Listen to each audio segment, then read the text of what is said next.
Bonjour à tous, je suis super contente de vous retrouver aujourd'hui dans cette nouvelle vidéo pour vous parler d'un format vidéo qui se fait beaucoup sur YouTube parce que comme le titre de la vidéo l'indique, je vais vous parler de mes expériences Blablacar. Dites-vous qu'entre 17 ans et 23 ans, l'âge que j'ai aujourd'hui, voilà, il s'en est passé des choses quoi. La première histoire concerne donc cette histoire d'harcèlement. Je prenais un Blablacar de Colmar à Nancy. Je prenais donc ce Blablacar avec 4 personnes. Donc forcément le conducteur, appelons-le Grégoire ce conducteur, qui avait 65 ans. Je pense que si vous avez déjà pris des Blablacar, vous savez comment ça se passe, on discute, on papote, tranquillement, on se raconte nos petites vies, ou alors c'est gênant, il n'y a pas de feeling, et là tu sais, tu cherches les sujets de conversation. Ou alors c'est pas gênant du tout, il y a là le feeling, et là ça peut être bon, là tu peux vraiment te marrer. Et donc en fait, tout se passe bien pendant le trajet, on discute, et en fait moi j'étais derrière avec un autre mec derrière, il y avait 3 mecs d'ailleurs. C'était une vieille voiture et elle faisait beaucoup de bruit et je sais pas, il y avait du brouillard et tout, enfin je sais pas, c'était pas du tout convivial et du coup nous on discutait un peu à l'arrière, eux ils discutaient devant. Et vous demandez pourquoi est-ce que du brouillard ça rend la route pas conviviale, je ne sais pas comment vous expliquer, c'est un ressenti, on a chacun notre ressenti. Moi c'était le mien. Et donc le Grégoire de devant, celui qui a 67 ans et qui est conducteur de la voiture, me parle souvent, il est souvent là, Marie, et vous faites quoi dans la vie, et vous faites quoi. Il m'a quand même trop l'occasion de parler vu qu'on s'entend pas. On arrive à Nancy et là du coup il dépose toutes les personnes. Et moi il me dépose en dernière, sauf qu'il n'y avait pas trop de raisons qu'il me dépose en dernière, vu que c'était un peu bizarre son circuit quoi. En gros il m'aurait déposé en première, ça l'arrangeait très bien, j'ai pas trop compris ce délire, j'ai reperdu ma bague. On arrive tous les deux, il m'ouvre la porte, très gentleman, très sympa. Puis de là, il me dit oui, enfin, c'est quand même dommage qu'on n'ait pas pu plus parler, etc. Parce que je vous trouve vachement sympathique. Là, on se quitte. Et moi, je me dis putain, mais il était très gentil ce papy. Et donc, je rentre chez moi, je me dis putain, c'était sympa, dommage que j'ai pas pu plus lui parler. Et bref. Après, je me pose pas plus de questions. Une fois que je suis rentrée chez moi, le Blablacar, je l'ai oublié. Enfin voilà, je pense que vous connaissez les bails. Et en fait, de chez moi, quand j'arrive chez moi, je remarque mon téléphone. Donc, je regarde mon petit téléphone. Et là, je vois quoi un message d'un numéro que je n'avais pas enregistré. Donc, le numéro du Blablacar. Qui me dit vous étiez très belle, blablabla, vous étiez très, très jolie, c'est dommage, j'aurais bien aimé plus vous parler, est-ce que on pourrait avoir un rendez-vous? Je me dis chelou le gars, bah non en fait Grégoire ça va pas être possible. Je me dis ça de façon très gentille, très respectueuse et puis basta. Et en fait il m'a appelé, j'avais pas vu ça, il m'avait appelé, il m'avait laissé un message vocal en me disant qu'il voulait absolument me revoir et tout ça. Flippé, je lui ai dit d'arrêter de me parler, il a continué à m'envoyer des messages jusqu'au moment où il a enfin arrêté. Je pense qu'au bout de 3-4 messages sans réponse, il a compris le délire. Sauf que au bout d'une semaine, il me renvoie des messages en me demandant où j'étais. Déjà, du gros délire quoi. Mais gros, je suis chez moi, nique ta mère en fait. Et moi en fait, je me tâtais à le signaler sur Blablacar, sauf que il avait pas non plus été, comment vous dire, vulgaire, il avait pas été agressif ou quoi que ce soit. Et du coup, ouais, mais c'est vrai que il m'avait rien fait le petit vieux à ce moment-là. Je me suis dit bon, je vais taper dans l'œil, il voulait se faire une jeunette et puis bah tant pis pour lui quoi. Et du coup, je l'ai bloqué. Donc voilà, chose que j'aurais déjà dû faire tout de suite d'ailleurs. Donc le temps passe, plus de nouvelles de lui. Je reprends ma vie comme si de rien n'était hein, finalement. Sauf un mois après, je reprends Blablacar et avec qui je suis. Et non, ce n'était pas Grégoire, mais c'était le filleul de Grégoire. Et donc en discutant, il se rend compte effectivement que je prenais des Blablacar de Colmar à Nancy. Il me dit ah mais est-ce que t'as jamais pris Blablacar avec mon oncle qui s'appelle tel et il a tel âge et machin. Je fais comment te dire? Parce qu'en fait ce mec d'ailleurs avait une femme, avait des enfants, enfin tralala au cliché. Hein. Il a dit que c'était très sympathique, mais que voilà quoi. Et que j'avais pas de nouvelles depuis, et que j'espérais qu'il se porte très bien ce petit monsieur et puis bye bye. En fait, souvent, les histoires comme ça dure au début, il est grave taré le mec, après ça se termine. Mais là, c'était sur plusieurs semaines, et 2 mois après ou 1 mois après, je prends un Blablacar avec son neveu, enfin genre la coïncidence, c'était juste improbable. C'est une histoire quand même qui m'a marquée. Alors celle-là, deuxième histoire, ça c'était quand je partais dans le sud chez ma cousine avec ma soeur, donc ma cousine habitait vers Sanary-sur-Mer, à Sanary-sur-Mer d'ailleurs, à Sanary. Je partais avec elle de Metz. Je me retrouve avec une femme de 30 ans, on discute, en plus voilà, bon j'avais 18 piges, mais je veux dire, elle était jeune quand même, du coup c'était cool. Je sais plus comment elle s'appelait en plus, donc je risque pas de dire son vrai nom, mais on va dire Nathalie, parce que Nathalie, je trouve qu'elle avait une tête de Nathalie, ouais. Elle était brune, grande, bien sympa, je sais pas pourquoi je la décris d'ailleurs, j'ai absolument pas à la décrire du tout, mais Vous voyez vraiment, vous visualisez-vous une Nathalie grande brune de 30 ans. Voilà, maintenant vous êtes dans l'histoire, maintenant vous êtes ancré dans le truc. J'espère vraiment que vous vivez l'histoire avec moi. Voilà, c'est le but de ça. On y va, on va enfin y arriver. Mais beaucoup de suspense, ça devient long. Vous devez vous dire, je vais quitter cette vidéo maintenant, tout de suite. On roule avec cette personne, tout se passe très bien, les premières, deuxième, troisième heures, en fait on discute et elle me raconte donc pourquoi est-ce qu'elle descend dans le sud. En fait, un mois auparavant, elle était descendue dans le sud avec son fils et en gros elle a rencontré un mec. Il y a eu un gros coup de cœur, voilà, un gros délire entre les deux, sauf que ça a duré quoi, une semaine. Ensuite elle a dû remonter, elle habitait à Lille, et là, donc imaginez-vous bien le sud de la France avec Lille. Voilà, ça c'est une relation à distance assez distancielle quoi, hein. À part des nudes, bon on fait pas grand chose dans ces circonstances là, on va pas se mentir. Du coup en gros elle voulait le revoir pour savoir si ça valait le coup, je sais pas, de s'accrocher à ce délire là. Du coup tout se passe bien, elle m'explique qu'ils avaient prévu de prendre un Airbnb, voilà, qu'ils avaient prévu un petit programme pour le week-end, un truc en amoureux bien posé, et vraiment histoire de se découvrir et de savoir si ça va marcher quoi, si ça peut, voilà, se switcher... Ah bon, j'ai pas le mot, je suis sûre que vous l'avez en plus. Donc je sais pas, on était arrivé vers Orange, la ville d'Orange vers le sud. Enfin, moi je suis nordiste, hein, donc forcément pour moi Orange c'est déjà le sud, d'ailleurs Orange c'est le sud en plus, je crois.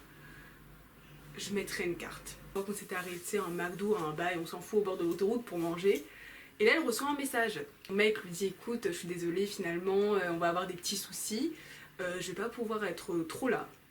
Ce week-end, donc je serai là la moitié du week-end, sachant que je crois que c'était du jeudi soir au dimanche soir, donc la moitié déjà, bon, ça vous laisse pas beaucoup de temps ensemble, sachant que bon, elle vient quand même de Lille, hein, je répète, la nana elle vient de Lille, elle descend dans le sud, hein, pour un week-end comme ça, elle laisse son fils à sa mère, elle prend des jours de congé et tout, juste pour voir ce gars, hein. Et ce gars lui dit écoute, j'ai peut-être des choses à faire avec des potes, ça va peut-être pas être possible quoi. Elle était au bout de sa vie, elle était vénère, mais vénère, je vous dis pas, alors je sais pas si vous avez déjà roulé avec des gens vénères au volant, mais moi déjà je suis pas sereine au volant, là, autant vous dire que ouais, j'ai un peu bégayé quoi. Pris son téléphone, elle a fait quoi? C'est une blague là? Non mais c'est de ma gueule là! Donc ma soeur et moi, on était pas en mode qu'est-ce qu'elle se passe? Donc elle nous dit oui, il va pas pouvoir être là tout le week-end, que la moitié du week-end et je sais pas quoi, putain je descends pour rien, et elle pète un câble, la meuf elle pète vraiment un câble.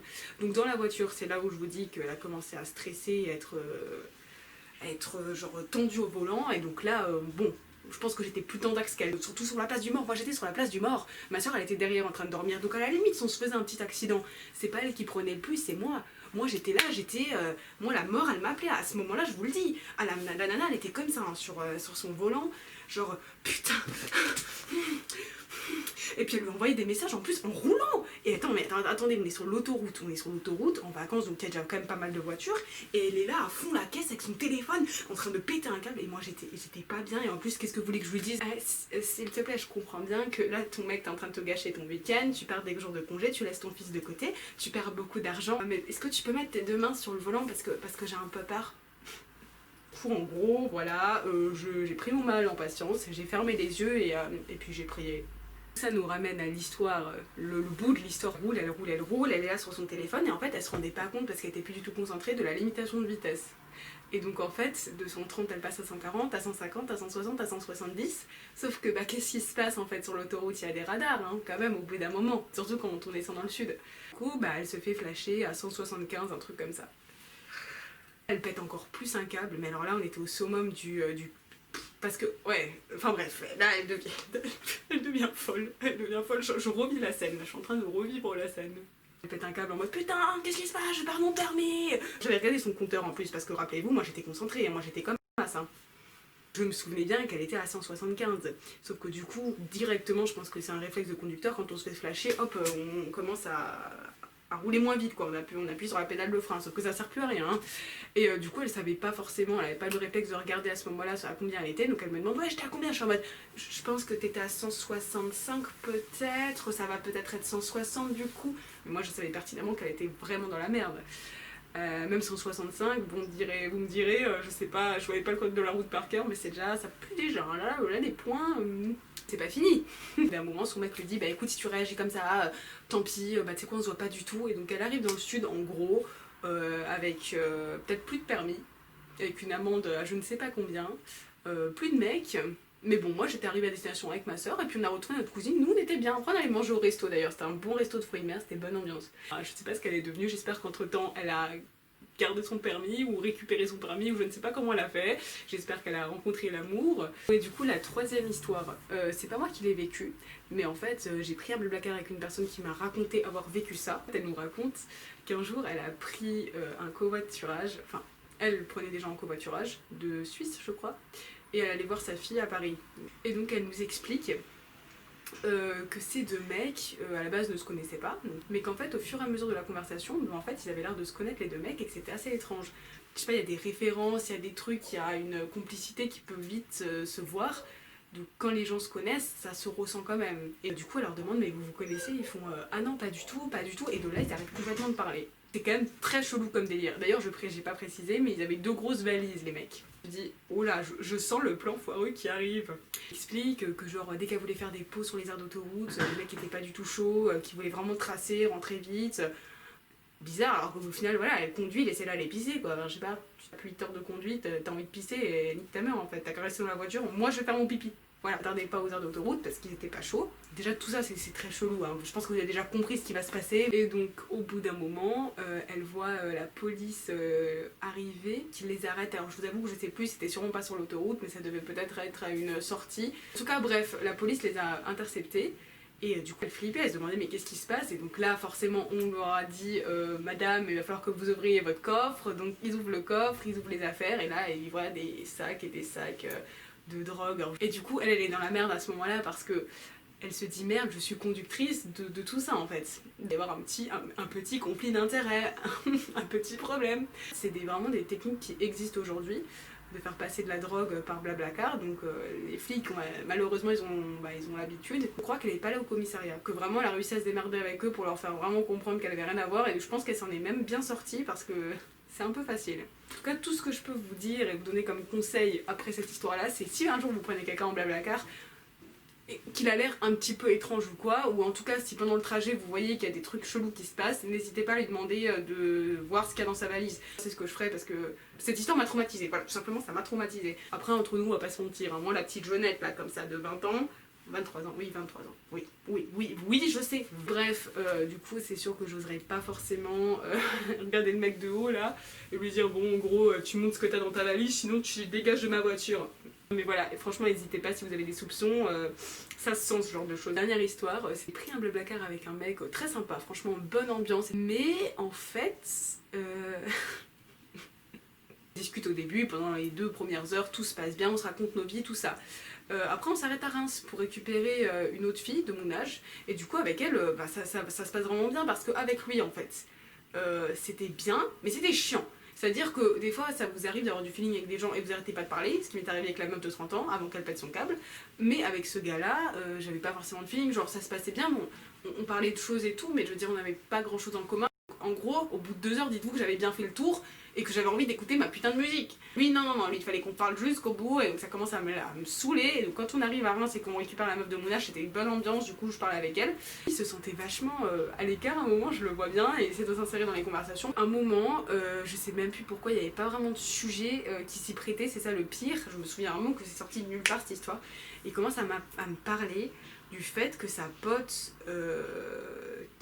du sud, est morte il y a 3 mois et qu'elle avait eu un cancer des seins, donc quelque chose d'absolument horrible. Surtout que moi je suis très sensible à ça, ça m'a choquée sur le coup. En fait voilà, il nous dit qu'elle était morte récemment, qu'elle s'est battue contre le cancer, qu'elle l'a su du jour au lendemain, que ça a duré 6 mois, direct c'était irréversible et tout, que c'était le pire cancer. Du coup on est en mode waouh, enfin horrible et tout, et que du coup maintenant il est dans une association pour lutter contre ça, et là ça redevient un petit peu sympa, et on dit ah c'est bien, c'est tout, qu'est-ce que vous faites, qu'est-ce que vous mettez en place. Du coup on commence à s'intéresser à ça, et puis après il dit ouais mais c'est pas, vraiment ce genre de choses, faites gaffe les filles, ça peut vraiment vous arriver à tout le monde, même jeune, hein. Moi elle avait 28 ans ma pote, hein, donc croyez pas voilà que ça peut pas vous arriver. Donc déjà bonne ambiance, même si on en est consciente et que c'est bien de le rappeler. Bon bah gros là forcément j'avais pas forcément envie que tu me rappelles ça, que je pouvais avoir un cancer à tout moment et que dans 6 mois je pouvais peut-être potentiellement mourir. Un peu étrange quand même comme conversation. Du coup c'était pas malveillant, donc je l'ai pas mal pris, et c'est vrai que c'était étrange. Même la meuf de derrière elle était en mode oui après il y a quand même souvent des circonstances familiales, c'est souvent malheureusement peut-être un peu dans les gènes, enfin je veux dire si vos familles ont ça, vous êtes des gens à risque, et que si c'est pas le cas, vous avez un peu moins de chance. C'est en mode, ah oui non mais elle avait personne de sa famille, personne, donc vraiment ça peut arriver à tout le monde. Sachez bien en gros que si là personne de votre famille n'a eu un cancer ou n'est mort d'une maladie, que vous êtes jeune, en bonne santé, dans tous les cas vous pouvez mourir dans 6 mois. Là demain vous pouvez avoir le cancer, donc juste je vous précise ça. Voilà, maintenant je vous dis pas de pas dormir sous vos 2 oreilles, je vous dis juste que à tout moment vous pouvez mourir. Non mais gros putain moi j'étais pas bien et franchement j'étais même gênée en fait, j'étais en mode bon la mort c'est ton truc ou qu'est-ce qu'on fait. Donc on arrête de parler de ça, on change de sujet, tout va mieux, et puis après il recommence à parler d'un truc et puis il ramène de nouveau sur cette histoire de cancer et cette histoire de maladie. Après il nous parle de sa mère qui est morte d'une leucémie et donc là je me dis ah, ok, bah bonne ambiance. Ils expliquent même que à la base elle était dépendante à une drogue de je ne sais quoi. Arrête pas de parler de ça, de leucémie, de mort, de comment elle s'est battue contre la maladie, de comment c'était dur. Je suis en mode mais est-ce qu'on est bientôt arrivé? Non je vous jure c'était très gênant. Oh là là, je sais pas si vous vous imaginez, vous dites peut-être ouais juste le mec voilà il avait besoin de parler d'un truc, mais en fait c'était tellement redondant et dès qu'on essayait avec la fille de parler d'autre chose, ça m'a fait de la peine parce que le mec avait besoin d'en parler, était très sympa. Mais bon, au bout d'un moment, genre je suis vraiment désolée pour toi, pour ta famille, pour tes amis. Oui, c'est vraiment, le cancer c'est absolument affreux, c'est tragique, mais bon là, j'aimerais finir mon trajet sans parler de mort, putain. Enfin bref, voilà, ça c'était mes 4 histoires assez atypiques en blablacar. C'était des thématiques complètement différentes, mais les 4 m'ont fait halluciner, hein. Les 4, j'étais en mode oh là là. Enfin bref, en tout cas j'espère que cette vidéo vous aura plu, et en plus j'ai une bonne mémoire quand il s'agit de ce genre de situations qui m'ont marqué, donc j'aime bien les transmettre dans la même façon que je l'ai vécu finalement. C'était encore un plaisir d'être avec vous aujourd'hui, j'espère que ça vous a plu et à la prochaine, bye.